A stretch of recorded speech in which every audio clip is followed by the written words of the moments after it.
আসসালামু আলাইকুম। কেমন আছেন সবাই? আশা করি সবাই ভালো আছেন। আলহামদুলিল্লাহ আমিও ভালো আছি, সুস্থ আছি আপনাদের দোয়ায়।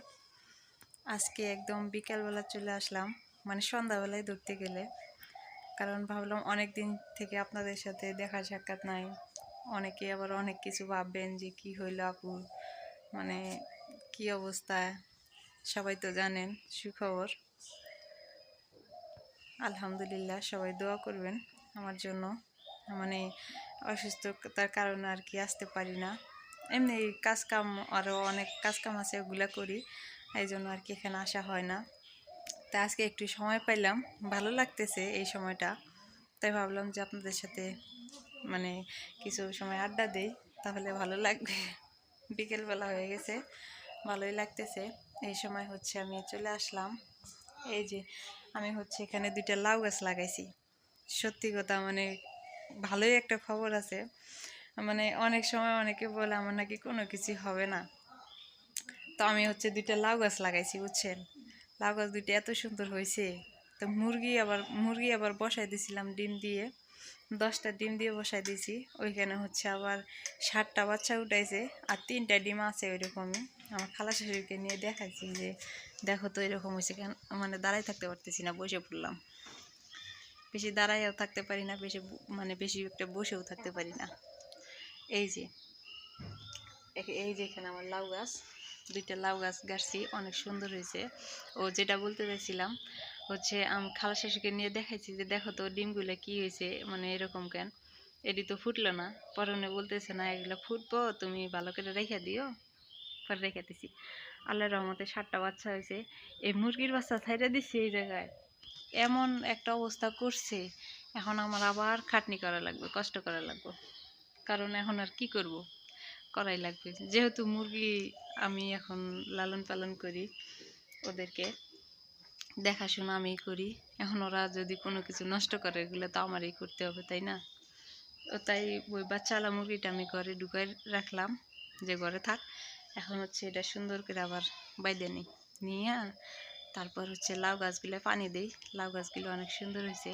আর সবাই আমার জন্য দোয়া করবেন, আমি যাতে ভালো থাকি, সুস্থ থাকি সব সময়। অসুস্থতা হয়ে গেলে তো জানি না আবার কী যে হয়ে যায়, আল্লাহ ভালোই জানে। তো এমনি ভালো আছি, সুস্থ আছি, সবার দোয়াই, এতটুকুই। এই যে এখানে একটা লাউ গাছ, এখানে একটা লাউ গাছ। আমি বলছিলাম যে এখানে একটা শশা গাছ দিলে মনে হয় ভালো হবে। পানি দিই আগে, সকাল বিকাল করে পানি দিই। এই জায়গায় কোনো সার দিই নেই, এখানে হচ্ছে গোবর দিছি, শুকনা গোবর। আর হচ্ছে আমি যে মুরগি রাখি, মুরগির খোপড়াটা পরিষ্কার করে এই জায়গায় দিয়ে মাটিটা কুবাই নিয়ে এই জায়গায় গাছ লাগাইছি, অনেক সুন্দর হয়ে গেছে।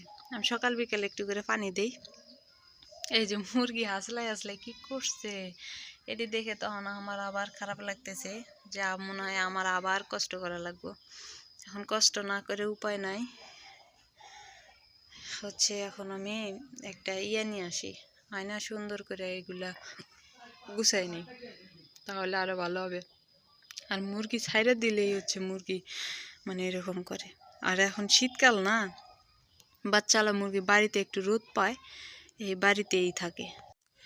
আমরা যেমন মানুষ হয়ে যেমন শীত ঠান্ডাকে ভয় পাই, ওই রকম মুরগিগুলোও না ঠান্ডাকে অনেক ভয় পায়।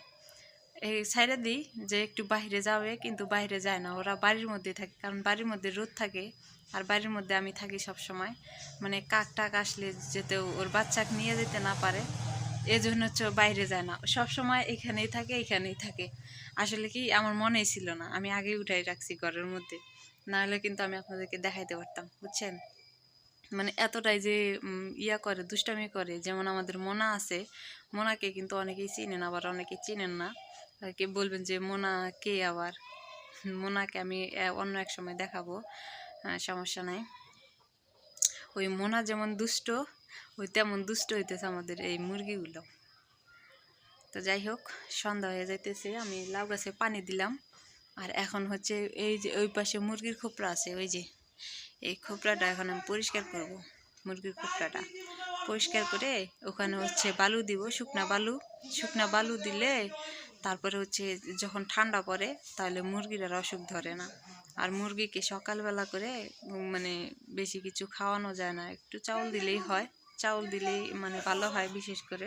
আর ভাতটা তো দিলে ভাতগুলো ঠান্ডার সময় দেওয়া যায় না, ঠান্ডার সময় দিলে মানে মুরগি হয়ে যায়, মানে অসুখ হয়ে যায়, অসুস্থ হয়ে যায়, মরে যায়। আমাদের পাশে অনেকেরই ধরছে, আল্লাহর রহমতে আমাদের মুরগির এখনো ধরে নাই। দোয়া করবেন আমাদের সব কিছুর জন্য, আপনারা দোয়া করবেন, আপনারা যেহেতু দেখেন আমাদেরকে সবসময় ফলো করেন, তাই না? আমিও দোয়া করি সবার জন্য, সবাই ভালো থাকেন, সুস্থ থাকেন।